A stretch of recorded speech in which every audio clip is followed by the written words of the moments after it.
ഇന്ന് നമുക്കൊരു കുട്ടി കവിത പരിചയപ്പെട്ടാലോ? കുഞ്ഞനുറുമ്പിനെയും കൊമ്പനാനയെയും എല്ലാവർക്കും അറിയാമായിരിക്കും അല്ലേ?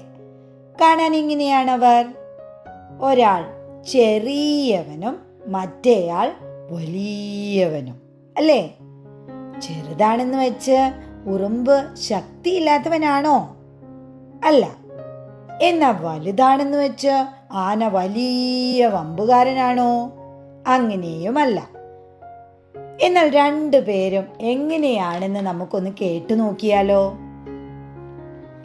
എത്ര ചെറിയൊരുറുമ്പ് അവൻ എത്ര വലിയ കുറുമ്പ്, എത്ര പെരിയവനെയും അവൻ ഇത്തിരി വേദനയാക്കും.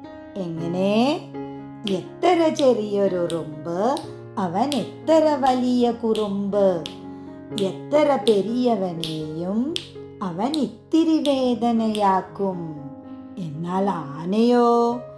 എത്ര വലിയൊരു കൊമ്പൻ അവൻ ഇത്തിരിയില്ലൊരു വമ്പ്, എത്ര ചെറിയവനെയും അവൻ ഏറ്റിക്കൊണ്ടു നടക്കും.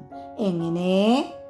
എത്ര വലിയൊരു കൊമ്പൻ അവൻ ഇത്തിരിയില്ലൊരു വമ്പ്, എത്ര ചെറിയവനെയും അവൻ ഏറ്റിക്കൊണ്ടു നടക്കും. കുഞ്ഞി വരികൾ ഇഷ്ടായി കാണുമല്ലോ. എന്ന വേറൊരു കുട്ടിക്കവിതയുമായി വീണ്ടും കാണാം.